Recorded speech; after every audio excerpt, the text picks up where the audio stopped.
हम लोग मेंसुरेशन पढ़ रहे थे और मेंसुरेशन में हम लोग आज पढ़ेंगे 5वां पार्ट। हमने शुरुआत में 4 फिगर पढ़ लिए हैं, उससे आगे का पढ़ेंगे आज। और आज एक नया फिगर पढ़ेंगे जिसको कहते हैं समलंब चतुर्भुज, जिसको इंग्लिश में कहते हैं ट्रेपेजियम। उसके बारे में हम लोग पहले कुछ बेसिक चीज़ें समझेंगे, फिर उसके कुछ क्वेश्चन करेंगे।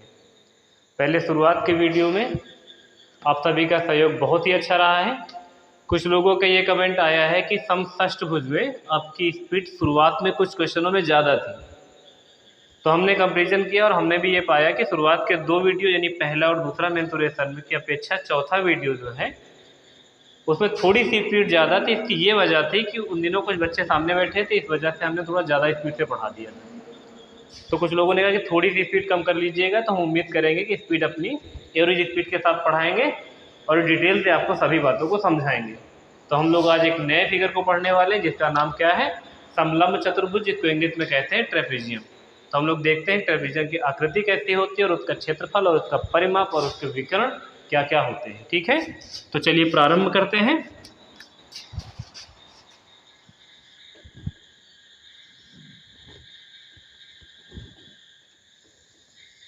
ये जो आकृति है ये है समलंब। इसमें 2 समांतर भुजाएं देखिए और इसकी ये होती है हाइट। ये इसकी हाइट है। इस पे नाम दे देते हैं ए, बी, सी और डी। और इसके 2 विकर्ण हैं, एक विकर्ण है ये और दूसरा विकर्ण है ये। इसके दोनों विकर्ण आपस में क्या होते हैं, डायगोनल फर्स्ट और डायगोनल सेकंड आपस में बराबर होते हैं और इनके ये कटान बिंदु है, यहाँ पर दे देते हैं इसका नाम ओ। इसका क्षेत्रफल क्या होगा ये समझेंगे, इसका परिमाप क्या होगा ये समझेंगे। अगर आप इस भुजा का नाम दे दें ए, स्मॉल ए लिख देते हैं क्योंकि कैपिटल ए, तो इसका नाम दे, इस भुजा का नाम दे देते हैं ए और इस भुजा का नाम दे देते हैं बी। ये दोनों भुजाएं आपस में बराबर होती हैं। एक का नाम दे देते हैं सी, ये स्मॉल सी और ये वाला कैपिटल सी, इसको थोड़ा सा बड़ा लिख देते हैं। और ये वाला हो गया डी। ये इसके 4 भुजाएं होंगे। ठीक है, इसका जो क्षेत्रफल होता है, एरिया होता है, क्षेत्रफल होता है इसका 1/2 ब्रैकेट में लिख दो a प्लस बी और इंटू में लिख दो h। ये लिखा होता है। इसका जो क्षेत्रफल होता है 1/2 दोनों भुजाओं का योग गुणे में ऊंचाई। तो आपको याद रखना है 1/2 a प्लस बी, यानी ये भुजा एक और एक भुजा ये और इसकी ये वाली हाइट, इतना लिखना होता है। ठीक है, क्षेत्रफल होता है 1/2 ब्रैकेट में a plus B into h। और इसका जो परिमाप होता है जिसको पेरीमीटर कहते हैं, परिमाप होगा इसका a प्लस में b प्लस में c प्लस में d, चारों भुजाओं का योग इसका पेरीमीटर हो जाएगा। तो 2 फार्मूले आपको बता दिए हमने। क्षेत्रफल इसका होता है क्या, 1/2 समांतर भुजाओं का योग गुणे ऊंचाई। और इसमें क्या होता है देखिए, अगर एक बिंदु देखिए, ये वाला बिंदु अगर आपके सामने ये डी मान लें और यहाँ से यहाँ पर लाके मिला दें बिंदु सी पर, तो अगर आपसे पूछे कि डी और सी की लंबाई कितनी होगी, डी और सी की लंबाई अगर आपको जाननी है तो आप क्या करेंगे, ए डी भुजा, ये वाली ए डी, और फिर जोड़ लेंगे कौन सी, बी सी, और 2 से भाग कर देंगे। समझ रहे हैं आप। देखिए एक बिंदु ये जिसका नाम डी है और एक बिंदु ये इसका सी, अगर इसे बीच से कोई रेखा क्रॉस हुई और इसकी लंबाई पूछी गई आपसे, तो कैसे निकालोगे, समांतर भुजाओं का देखिए ए डी और बी सी की वैल्यू जोड़कर 2 से भाग कर देंगे तो आपके सामने डी सी की वैल्यू आ जाएगी। एक बात ये याद रखनी है आपको। दूसरी बात आपको क्या याद रखनी है, अगर मान लो इसके विकर्ण यहाँ से यहाँ तक मिला दिए जाए, इनके मध्य बिंदु, विकर्णों के मध्य बिंदुओं को अगर मिला दिया जाए, क्योंकि ये विकर्णों का मध्य बिंदु नहीं है, विकर्णों का मध्य बिंदु यहाँ कहीं पर, इसका मध्य बिंदु यहाँ कहीं पर आएगा, यहाँ कहीं पर, लेकिन थोड़ा सा नीचे हम बना लिए जिससे कि लाइन क्रॉस ना हो आपस में, और इसका मध्य बिंदु ये हो गया। अगर समचतुर्भुज के विकर्णों के मध्य बिंदुओं को आपस में मिलाने वाली रेखा की लंबाई पूछी जाए, यानी अगर इसका नाम हम लोग क्या दे दें, इसका नाम लिख लो P और इसका नाम लिख लो Q। तो अगर आपसे पी क्यू की लंबाई पूछी जाएगी तो आपको क्या करना होगा, ए बी यहाँ पर जोड़ा था, यहाँ पर घटा देना, बी सी और बटे में 2। ये 2 बातें याद रखना। क्षेत्रफल बताया है मैंने पहले, 1/2 समांतर भुजाओं का योग गुणे में ऊंचाई, और परिमाप हमने बताया है क्या, A plus B plus C plus D. और अगला बताया है, अगर आपके देखिए इन दोनों मध्य बिंदुओं से मिलाने वाली रेखा की लंबाई, अगर आपसे कोई डी और सी की वैल्यू पूछेगा तो आप A B plus B C और बटे में 2 कर दोगे तो आपके सामने भुजा डी सी की लंबाई आ जाएगी। अगर विकर्णों को मध्य बिंदुओं को मिलाने वाली रेखा की लंबाई पूछी जाएगी तो A B minus B C बटे 2 कर देंगे। एक चीज़ आपको और याद रखनी है, अगर आप देख पाए तो यहाँ लिख लें कि बी ओ और ओ डी, और यहाँ से सी ओ और ओ ए, इनके बीच का ये रिश्ता है। ये आपको इसलिए याद रखना है क्योंकि क्वेश्चन ये पूछा जाएगा कि एक समलंब चतुर्भुज के विकर्ण की लंबाई इतनी इतनी है, और ऐसा फिगर बना के मान लो यहाँ से यहाँ तक भुजा की वैल्यू दे देता और इसके इधर की दे देता और इधर की देता और ये वाली को क्वेश्चन मार्क बना देता है। मान लो आपको बी ओ ओ डी और सी ओ की लंबाई दे के ओ ए की पूछेगा तो इसी एक स्ट्रक्चर पर रख दोगे तो आ जाएगा। अगर आपको सी ओ और ओ ए और ओ डी की दे के बी ओ की पूछ लेगा तो आप इसी स्ट्रक्चर पर रख दोगे तो आ जाएगा। तो आपको यहाँ पर हमने कितनी बातें बताई, 4 बातें। पहला बताया है एरिया, जो एरिया बताया है 1/2 दोनों भुजाओं का योग गुणे ऊंचाई, यानी 1/2 ए प्लस बी और इंटू एच। और परिमाप बताया है इसका A plus B plus C plus D, और ये डी सी को मिलाने वाली रेखा की लंबाई पूछेंगे तो A B plus B C बटे 2। अगर पी क्यू को मिलाने वाली रेखा की लंबाई पूछेंगे तो A B minus B C बटे 2। अगर आपको ये नहीं भी समझ में आ रहा उतना डिटेल में, तो आप अगर बिल्कुल बिगनर हैं, शुरुआत से पढ़ रहे हैं, तो आप सिर्फ 2 चीज़ें याद रख लें कि समलंब चतुर्भुज का क्षेत्रफल होता है 1/2 समांतर भुजाओं का योग गुणे ऊंचाई, और परिमाप याद रख लें चारों भुजाओं का योग A plus B plus C plus D. इतने से भी आपका काम चल जाएगा। अब इसके कुछ क्वेश्चन हैं जो आपको बताएंगे, जिससे आपको धीरे धीरे करके बाकी चीज़ें कंफर्म होंगी। चलिए देखते हैं इसके कुछ क्वेश्चन।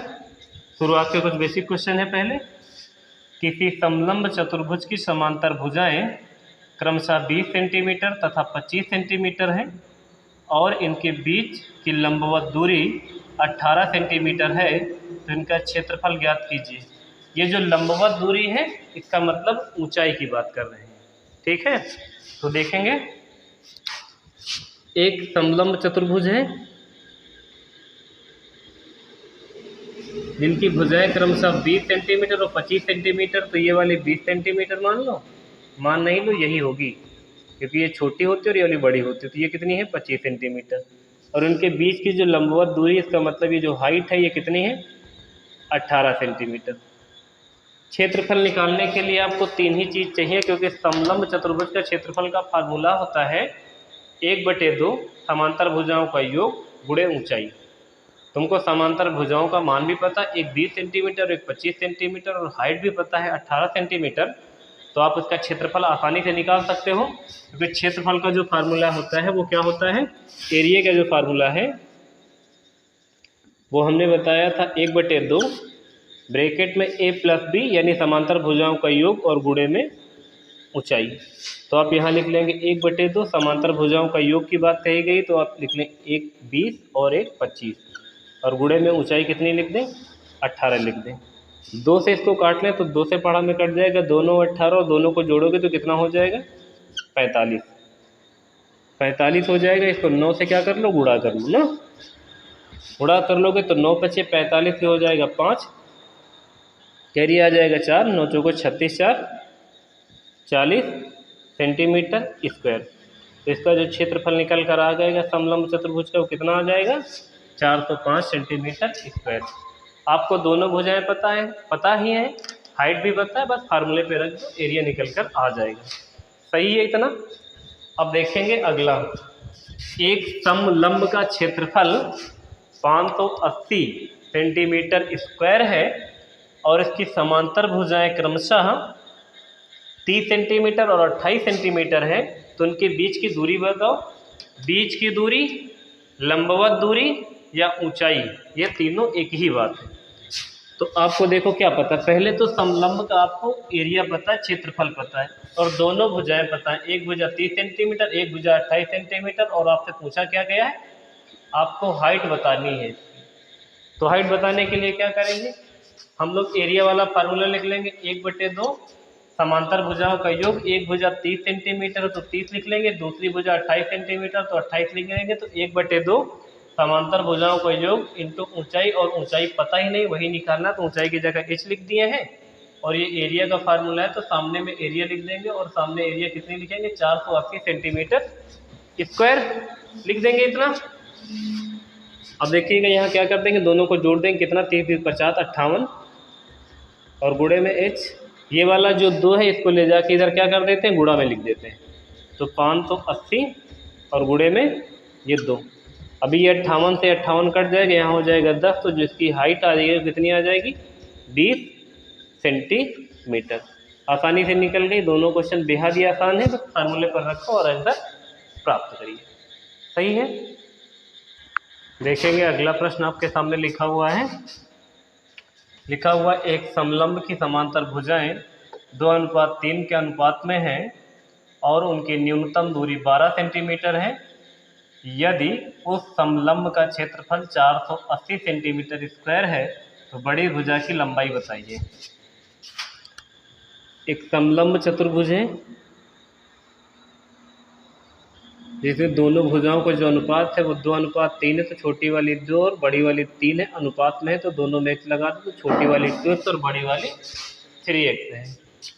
और उन दोनों के बीच की जो लंबवत दूरी है, लंबवत दूरी का मतलब जो इनकी हाइट है वो कितनी है, 12 सेंटीमीटर है, और इसका जो एरिया पता है 480 सेंटीमीटर स्क्वायर, ये इसका क्षेत्रफल पता है। आपको बताना क्या है, बड़ी भुजा की लंबाई बतानी, यानी 3x की वैल्यू बतानी है।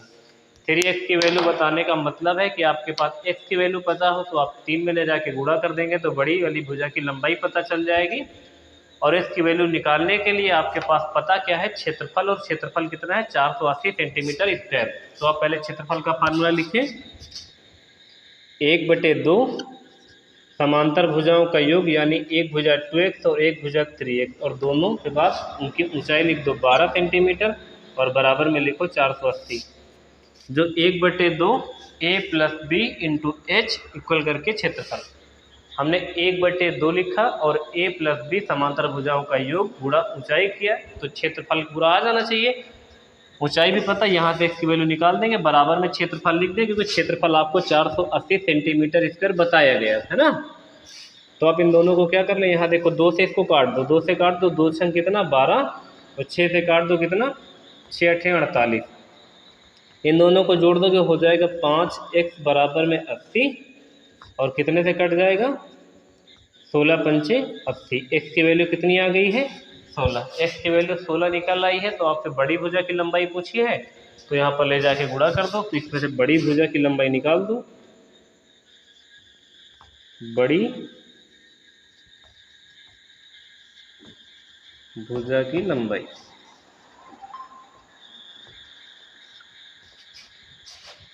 कितनी है 3x, और x की वैल्यू कितनी आ गई है 16, तो 16 दूना 32, 16 तक कितना 48 सेंटीमीटर, इसका आंसर आ जाएगा। कैसे किया एक बार दोबारा समझ लें। एक समलंब की समांतर भुजाओं का अनुपात आपको बताया गया था 3:2 के अनुपात में था, 3:2 के अनुपात में था। और उसमें देखो आपको इसकी ऊंचाई बता रखी गई थी, जो न्यूनतम, अच्छा न्यूनतम दूरी बता दिया जाए, समांतर भुजाओं के बीच की दूरी बता दिया जाए, या ऊंचाई बता दिया जाए, या सब एक ही चीज़। ऊंचाई आपको बता दी गई थी 12 सेंटीमीटर, 2:3 के अनुपात में, तो ऊपर वाली ये छोटी भुजा थी, तो यहाँ 2 रखा था, यहाँ 3 रखा था, एक इसलिए लगाया क्योंकि ये एग्जैक्ट वैल्यू नहीं अनुपात में पता है, तो अनुपात हटाने के लिए हम लोग ने x लगा दिया। तो एक भुजा हो गई छोटी वाली 2x और बड़ी वाली हो गई 3x और ऊंचाई हो गई 12 सेंटीमीटर और 480 सेंटीमीटर स्क्वायर इसका क्षेत्रफल बताया गया था। तो आपने क्या करना है, 1/2 कर दिया, समांतर भुजाओं का योग गुणे ऊंचाई बराबर में लिख दिया 480 सेंटीमीटर स्क्वायर। 2 से काट दिया तो 2 छंग हो गया 12 और 3 और 2 को जोड़ दिया तो 3 2 कितना हो गया 5 और बराबर में 480 था।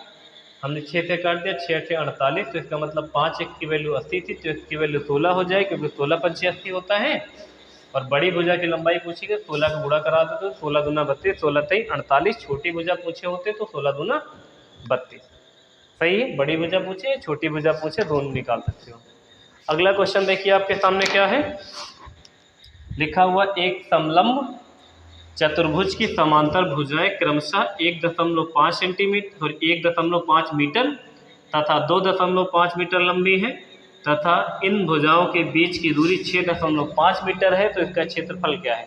दोनों भुजाएं पता है, दोनों के बीच की दूरी यानी हाइट पता है, क्षेत्रफल पूछा है और फार्मूला तो पता ही है। तो आप यहाँ क्या करते हैं, क्षेत्रफल निकालना, एरिया निकाल दें इसका 1/2। समांतर भुजाओं का योग होने का मतलब एक भुजा है 1.5 तो 1.5 लिख लो, दूसरी पता है 2.5 तो 2.5 लिख लो और हाइट पता है 6.5 तो 6.5 लिख लो। ठीक है, बिल्कुल आसानता है, बिना समय गंवाए हुए इसको तुरंत कर देते हैं। 2 1 3 हो जाएगा 4 और इंटू में इधर कितना लिखना है 1/2 और इधर लिखना है 6.5। दोनों से काट दोगे, 2 दूना कितना हो जाएगा 4, 2 का गुणा कर देंगे 5 दूना हो जाएगा 10 और 6 दूनी 12 कितना हो जाएगा 13। दशमलव रख देंगे तो 0 हट जाएगा, इसका मतलब इसका जो क्षेत्रफल आएगा 13 सेंटीमीटर स्क्वायर आ जाएगा। सही है, देखेंगे अगला प्रश्न क्या है आपके सामने लिखा हुआ, एक ट्रेपेजियम का मतलब है समलंब, उसी का इंग्लिश नाम है। एक ट्रेपेजियम का क्षेत्रफल 384 सेंटीमीटर स्क्वायर है, उसकी समांतर भुजाएं 3:5 के अनुपात में है और उनके बीच की लंबाई लंबवत दूरी 12 सेंटीमीटर है। तदनुसार यदि प्रत्येक समांतर भुजा में 2 सेंटीमीटर की वृद्धि कर दी जाए तो उस ट्रेपेजियम के क्षेत्रफल में कितने प्रतिशत की वृद्धि हो जाएगी। थोड़ा सा अच्छा क्वेश्चन है, ध्यान से देखेंगे तो समझ में आ जाएगा अच्छे से। पहले तो आप समझ लीजिए कि ट्रेपेजियम बना देते हैं। पहले इनके जो बीच का अनुपात है वो हमने कितना बता रखा है 3:5 के अनुपात में, तो आप ऊपर लिख देते हैं 3x और नीचे लिख देते हैं कितना 5x। और इनके बीच की जो लंबवत दूरी है वो कितनी बता दी गई है 12 सेंटीमीटर, तो इनके बीच की लंबवत दूरी कितना लिख दो 12 सेंटीमीटर, यहाँ तक लिख दिया है। क्षेत्रफल आपको पता है कितना 384 सेंटीमीटर स्क्वायर। एक बार दोबारा पढ़ लो क्वेश्चन को, लिखा हुआ एक ट्रेपेजियम का क्षेत्रफल 384 सेंटीमीटर स्क्वायर है जिसकी समांतर भुजाएं 3:5 के अनुपात में है और उनके बीच की लंबवत दूरी, इसका मतलब होता है हाइट, 12 सेंटीमीटर है। यहाँ तक बात खत्म हो गई। इसके बाद लिखा तद अनुसार यदि उसकी समांतर भुजाओं में 2 सेंटीमीटर की वृद्धि कर दी जाए। समांतर भुजाएं का मतलब ये जो भुजा है इसको 2 सेंटीमीटर आगे बढ़ा दिया जाए और इस वाली भुजा को 2 सेंटीमीटर आगे बढ़ा दिया जाए तो क्षेत्रफल ज़्यादा हो जाएगा। आपको बताना है जो ज़्यादा हो जाएगा तो कितना ज़्यादा हो जाएगा पहले की तुलना में।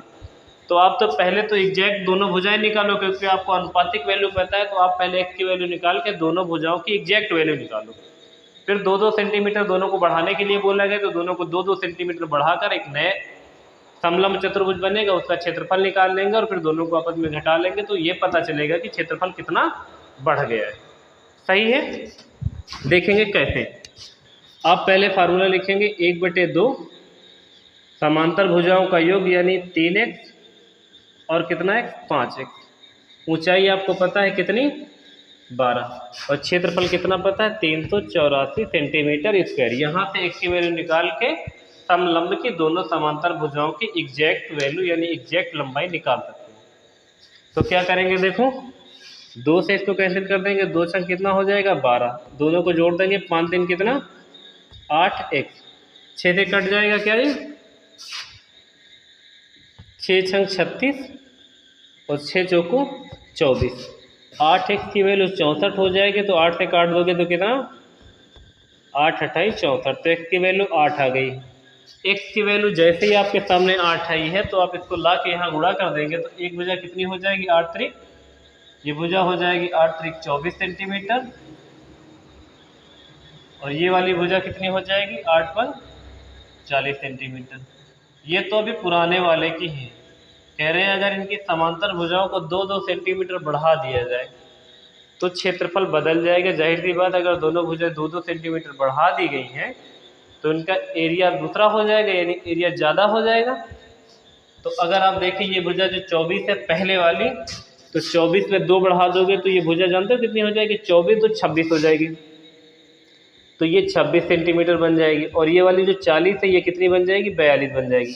ऊंचाई के साथ कोई छेड़छाड़ नहीं है तो ऊंचाई पुरानी वाली ही रहेगी। नया वाला जो एरिया निकलेगा वो कितना निकलेगा देख लेते हैं। नया वाला एरिया निकालोगे तो 1/2 समांतर भुजाओं का योग, यानी नई वाली भुजा ले लोगे। एक नई वाली भुजा कितनी आई है 26 और एक भुजा कितनी आई है 42। दोनों के बीच की ऊंचाई या दूरी कितनी है 12। अब 1/2 दोनों भुजाओं का योग और गुणे ऊंचाई करेंगे तो नया वाला क्षेत्रफल आपके सामने आ जाएगा। 2 से इसको काट लेंगे, कितने बार चला जाएगा 6 बार में। इन दोनों को जोड़ देंगे 6 7 8 और हो जाएगा 4 2 6। गुणा करना है कितने से 6 से, 6 8 कितना हो जाएगा 48 के 8, कैरी आ जाएगा 4, 6 चंग 36 4 40। जिसका मतलब जो नया वाला क्षेत्रफल हो जाएगा वो कितना हो जाएगा 408 सेंटीमीटर स्क्वायर नया वाला क्षेत्रफल हो जाएगा। पहले क्षेत्रफल कितना हुआ करता था 384 सेंटीमीटर स्क्वायर, अब कितना हो गया 408 सेंटीमीटर स्क्वायर। देख लो कितना बढ़ा है, घटा लो 408 से घटा लो कितना 384, घटा लोगे यहाँ आ जाएगा 4, यहाँ आ जाएगा 8 1 9, 10 में से 8 जाएगा आ जाएगा 2, 24 सेंटीमीटर स्क्वायर इसका क्षेत्रफल क्या हो गया है बढ़ गया है। और हमसे यही पूछा गया था कि क्षेत्रफल कितना बढ़ जाएगा, तो क्षेत्रफल बढ़ जाएगा 24 सेंटीमीटर स्क्वायर। इसका आंसर कितना बताना होगा आपको 24 सेंटीमीटर स्क्वायर। क्वेश्चन बहुत अच्छा था, इतना बड़ा लगेगा नहीं, बस मैंने डिटेल में पूरा लगा दिया है तो इस वजह से थोड़ा सा लंबा हो गया है। अच्छा क्वेश्चन है, अगर आप एक बार और समझे तो देखिए दोबारा समझा देते हैं। आपको क्षेत्रफल बताया गया है, दोनों भुजाओं के बीच का रेशियो पता है, हाइट पता है, तो दोनों की पहले मैंने एग्जैक्ट वैल्यू निकाल ली दोनों भुजाओं की। इसके लिए किया क्या कि मैंने एरिया का फार्मूला लिखा और सामने में एरिया कर दिया, यहाँ से एक्स की वैल्यू निकाल दी 8 सेंटीमीटर। एक्स की वैल्यू 8 आ गई तो इसका मतलब भुजा जानोगे तो एक भुजा हो जाएगी 8 त्रिक 24 और एक भुजा हो जाएगी 8 5 40। इसका मतलब है कि पहले समलंब चतुर्भुज की एक भुजा 24 सेंटीमीटर हुआ करती थी और एक हुआ करती थी 40 सेंटीमीटर। 2-2 सेंटीमीटर की वृद्धि करने के लिए बोला गया है, तो 24 में 2 जोड़ोगे 26 हो जाएगा, 40 में 2 जोड़ोगे 42 हो जाएगा। इसका मतलब अब क्वेश्चन बन गया है एक समलंब चतुर्भुज जिनकी दोनों भुजाएं कितनी है क्रमशः 26 और 42 सेंटीमीटर है, जिनकी ऊंचाई 12 सेंटीमीटर, तो क्षेत्रफल क्या बनेगा, तो नया वाला क्षेत्रफल हमने निकाल दिया। नया वाला एरिया निकालेंगे 1/2 समांतर भुजाओं का योग गुणे ऊंचाई 1/2 26 + 42 इंटू में कितना 12, 68 गुणे 6 कर देंगे 408। इसका मतलब है कि जो नया वाला समलंब बना है उसका क्षेत्रफल कितना निकल कर आ गया है आपके सामने 408 सेंटीमीटर स्क्वायर। पहले क्षेत्रफल हुआ करता था 384 सेंटीमीटर स्क्वायर और अब हो गया है 408 सेंटीमीटर स्क्वायर। तो कितना बढ़ गया है 24 सेंटीमीटर स्क्वायर बढ़ गया। और हमसे यही पूछा गया था कि उस ट्रेपेजियम का क्षेत्रफल कितना वृद्धि हो जाएगी, यही बताना था। तो कितने की वृद्धि हो जाएगी 24 सेंटीमीटर स्क्वायर की वृद्धि हो जाएगी। देखेंगे अगला क्वेश्चन क्या है आपका, लिखा हुआ एक ट्रेपेजियम का क्षेत्रफल 475 सेंटीमीटर स्क्वायर है एवं दो समांतर भुजाओं की लंबवत दूरी 19 सेंटीमीटर एवं दोनों लंबाइयों में अंतर 4 सेंटीमीटर है, तो समांतर भुजाएं क्या होंगी। इसका ये मतलब है अगर मान लीजिए कि ये समलंब चतुर्भुज है, इनमें जो बताया इसका क्षेत्रफल 475 सेंटीमीटर स्क्वायर है एवं दोनों समांतर भुजाओं की लंबवत दूरी का मतलब इसकी हाइट आपको पता है 19 सेंटीमीटर। तो हाइट तो आपको पता चल गई है 19 सेंटीमीटर, दोनों लंबाइयों में 4 सेंटीमीटर का अंतर है। इसका ये मतलब है कि ये वाली भुजा अगर 10 सेंटीमीटर होगी तो ये 14 होगी, 4 का अंतर कब होगा? जब एक भुजा दूसरे से 4 सेंटीमीटर बड़ी होगी या एक भुजा दूसरे से 4 सेंटीमीटर छोटी होगी। तो अगर ये 10 होगी तो ये 14 होगी, तो 4 का अंतर आ जाएगा। अगर ये वाली 20 है तो ये 24 है, ये 30 है तो ये 34 है, अगर ये 16 है तो ये 20 है। यही तो होगा। तो हम लोग क्या करते हैं, एक भुजा को मान लेते हैं इस वाले को x सेंटीमीटर और इस वाले को मान लेते हैं x प्लस 4 सेंटीमीटर, क्योंकि एक भुजा दूसरे वाले से कितना लंबी है? 4 सेंटीमीटर ज़्यादा लंबी है। और आपको लास्ट में बताना क्या है, तो समांतर भुजाएं क्या होंगी, दोनों भुजाओं की वैल्यू बतानी है, यानी x और x प्लस 4 की वैल्यू आपको बतानी है।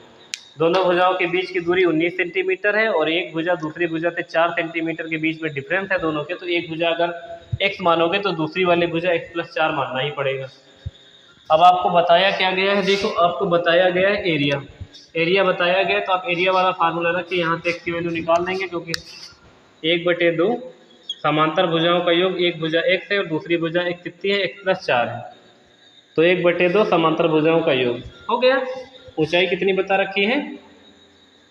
ऊंचाई बता रखी है 19। ऐसा करते हैं, इसको नीचे लिख लेते हैं, 1/2 समांतर भुजाओं का योग x और x प्लस 4 और ऊंचाई कितनी है 19 और बराबर में आ रहा है 475।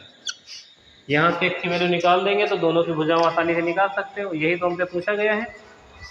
तो देखो 2 से काट लेंगे, इसको नहीं कटेगा, 19 से काट लेंगे, क्या 19 से काट लेंगे, 19 दूना 38,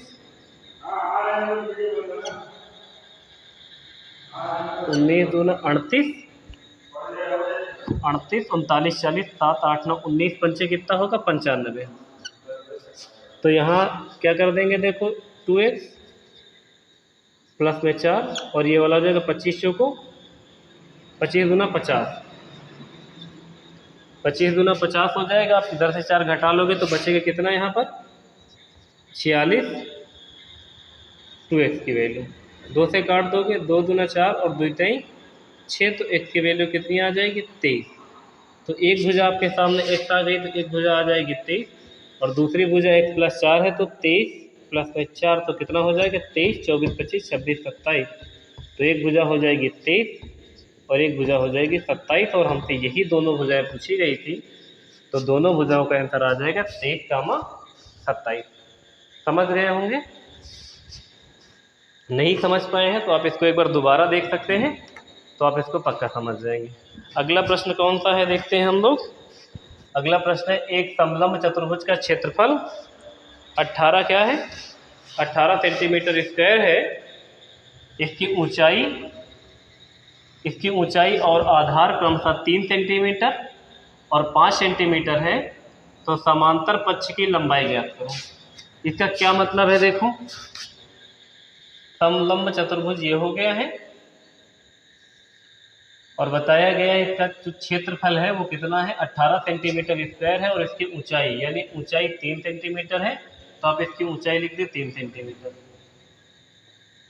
और 5 सेंटीमीटर। ऊंचाई और आधार का मतलब इन दोनों में से कोई एक भुजा मान सकते हो, क्योंकि आधार ये भी हो सकता है, ये भी हो सकता है, आप उलट के भी बना सकते हो, तो आप इसमें से एक भुजा कोई भी मान लो 5 सेंटीमीटर।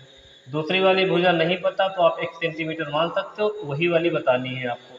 क्षेत्रफल पता ही है, देखो आपको ऊंचाई पता चल गई 3 सेंटीमीटर, एक भुजा पता चल गई 5 सेंटीमीटर, दूसरी भुजा की लंबाई बतानी है तो मैंने 1 सेंटीमीटर मान लिया और क्षेत्रफल बताया गया है, तो क्षेत्रफल वाले फार्मूले पे रख के यहाँ से आंसर हम लोग इससे निकाल सकते हैं। तो क्या करेंगे, देखो 1/2 लिखेंगे पहले, समांतर भुजाओं का योग यानी एक भुजा 5 सेंटीमीटर है और एक भुजा 1 सेंटीमीटर, तो एक लिख देते 5 और एक लिख देते 1, और दोनों के बीच की ऊंचाई जो हमने बता रखी है समांतर भुजाओं के बीच में वो 3 है, और बराबर में क्षेत्रफल रख देंगे 18, 3 से काटेंगे तो 3 छः कितना 18, और ये 2 उधर जाके गुणा कर देगा तो 5 प्लस 1 बराबर में कितना हो जाएगा 6 दूनी 12, और 5 उधर ले जाके घटा लेंगे तो इसकी वैल्यू कितनी बच जाएगी 7। इसका मतलब है कि जो दूसरी वाली भुजा है वो कितनी सेंटीमीटर आ जाएगी 7 सेंटीमीटर आ जाएगी। और हमसे यही पूछा गया था कि जो समांतर पक्ष की लंबाई, इसका मतलब जो समांतर का मतलब जो दूसरी जो भुजा है समांतर में उसकी आपको लंबाई बतानी थी, जिसकी लंबाई हम लोगों ने निकाल दिया, कितनी आ गई है 7 सेंटीमीटर आ गई ना। ठीक है, देखते हैं अगला क्वेश्चन। अगला क्वेश्चन आपके सामने लिखा हुआ है, एक ट्रेपेजियम का क्षेत्रफल 176 सेंटीमीटर स्क्वायर है और उसकी ऊंचाई उसके समांतर भुजाओं के योग की 2/11 है। तदनुसार यह समांतर भुजाओं की लंबाइयों का अनुपात 4:7 है, तो उसके विकर्ण की लंबाई क्या होगी? ये क्वेश्चन अच्छा है, इसको ध्यान से समझेंगे कैसे करना होगा। देखिएगा, ये एक ट्रेपेजियम में समलंब चतुर्भुज है,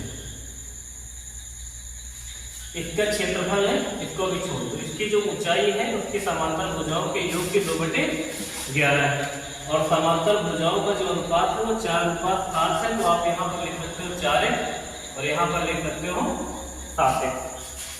और इसकी जो हाइट है, ये हाइट जो बता रखे हैं समांतर भुजाओं के योग की 2/11, समांतर भुजाओं का योग कितना हो जाएगा? 7 4 11 है, तो इसका 2/11 निकाल दोगे तो कितना आ जाएगा? 2x।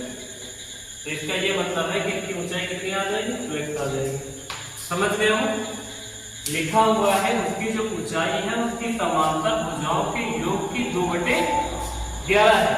तो समांतर भुजाओं की लंबाइयों का अनुपात 4:7 पता था, तो हमने एक को मान लिया 4x और एक को मान लिया 7x, क्योंकि अनुपात हटाना था तो 4x और 7x मानना ही पड़ेगा।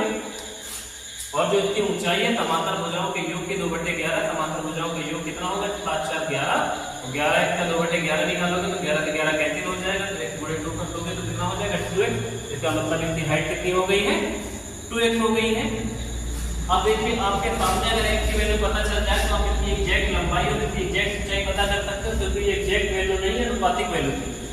तो आपको पहले इसके क्षेत्रफल के माध्यम से क्या निकालना पड़ेगा? इसका x की वैल्यू निकालोगे तो तीनों भुजाओं की वैल्यू निकाल देंगे। तो देखिएगा 1/2 समांतर भुजाओं का योग यानी 4 और 7, 4x प्लस 7x और बस इंटू में कितना कर दोगे? ऊंचाई, तो हो जाएगा 1/2 समांतर भुजाओं का योग गुणे ऊंचाई और बराबर में लिख देंगे कितना? 176। अब ये वाले 2 से ये वाला 2 कैंसिल कर दो, 7 4 कितना हो जाएगा? 11x और बच जाएगा यहाँ कितना? x और बराबर में लिख देंगे 176। 11 से कैंसिल कर देंगे इसको, तो ये वाला हो जाएगा 1 से 11 से इसको काटोगे तो 11 के 11, 11 6 के 66, x स्क्वायर की वैल्यू 16, x की वैल्यू कितनी हो जाएगी? 4। x की वैल्यू अपने सामने 4 आ गई। यहाँ तक तो समझ में आ ही गया होगा। x की वैल्यू 4 आ गई है, तो आप क्या करते हैं? अब यहाँ पे 4x और यहाँ पे 7x, यहाँ पे 2x। इसका मतलब इसकी ऊंचाई और दोनों समांतर भुजाएं कितनी कितनी हो जाएगी? हम लोग इसी जगह मिला के इसको बना लेते हैं दोबारा। ऊंचाई तो देख ही लिए थे। देखो अब ये जो ऊंचाई कितनी हो जाएगी? 4 पे गुणा अगर इसमें कर लोगे तो ये हो जाएगा कितना? 4 दूनी 8 और 4 पे गुणा इधर कर लोगे तो कितना हो जाएगा? 4 4 16 और 4 पे गुणा इसमें कर लोगे तो 7 4 28। अब ये एग्जैक्ट वैल्यू हो गई। इसका मतलब ये भुजा 16 सेंटीमीटर, ये वाली भुजा 28 सेंटीमीटर और इसकी ऊंचाई 8 सेंटीमीटर। आपको बताना क्या है जानते हो? इसका विकर्ण बताना है। ये बताना है इसका विकर्ण। इसका विकर्ण कैसे बताओगे? देखेंगे हम।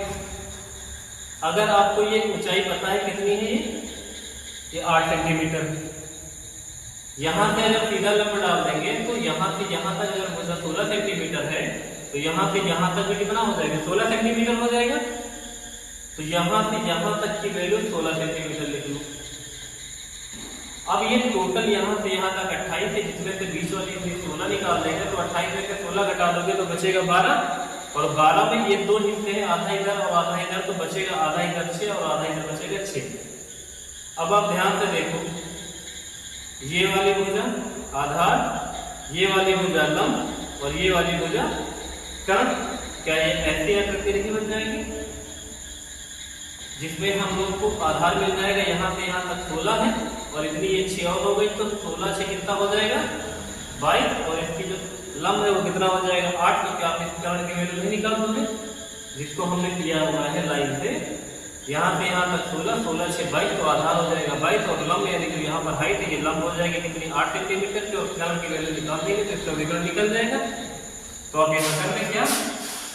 कर्ण का जो स्क्वायर होता है वो आधार के स्क्वायर और लंब के स्क्वायर के योग के बराबर होता है। तो कर्ण का स्क्वायर आपको बताना ही है। आधार कितना? 22 का स्क्वायर लिखो और फिर प्लस में करो कितने का स्क्वायर, 8 का स्क्वायर। 22 का स्क्वायर कितना होता है, 22 4 84 होता है, 8 का होता है 64। तो यानी के स्क्वायर की वैल्यू कितनी हो जाएगी, के स्क्वायर की वैल्यू 4 4 8, 6 4 10 4 14 की 4 का 1 4 1 5, 548 हो जाएगा के स्क्वायर की वैल्यू। तो के की वैल्यू गिवन है, इसको इधर से हटा के रूट ले लो, और 548 किसी परफेक्ट संख्या का वर्ग होता नहीं, तो आंसर रूट में आएगा, ये पक्का है। अब इसको क्या कर सकते हैं, इससे गुणनखंड करोगे, किसी भी संख्या की इकाई की अगर 10 4 से कटेंगे तो संख्या 4 से कट जाएगी, और 48 4 से कट जाएगी, तो 4 का 4 4 गुना 8 है। तो हम लोग इसको क्या लिख सकते हैं, देखो देख सकते हैं 4 गुणे 4 का 4, 4 से कितना 12, 4 से 28, 4 गुणे 137 लिख सकते हैं।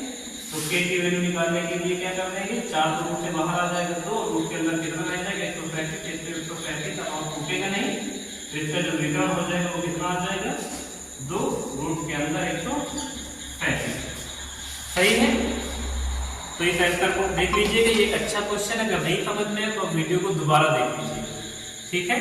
फिलहाल आज के लिए स्तंभ लंब चतुर्भुज में इतने ही क्वेश्चन। हम उम्मीद करते हैं कि हम आपको बेहतर से समझा पाए होंगे। अगर जिसको नहीं समझ में वीडियो को दोबारा देख सकता है और अपनी प्रतिक्रिया लाइक और शेयर के माध्यम से दे सकता है। अगर कोई सुझाव है तो आप कमेंट बॉक्स में दे सकते हैं। हम अपनी तरफ से पूरी प्रयास करेंगे कि आपको बेहतर से बेहतर कंटेंट दे सके। बाकी आप लोगों को जैसा अच्छा लगे वैसा करिएगा। फिलहाल आज के लिए इतने रखते हैं, बाकी अगले दिन आज के लिए एक क्लास यहीं पर रोक दी जाती है। Thank you.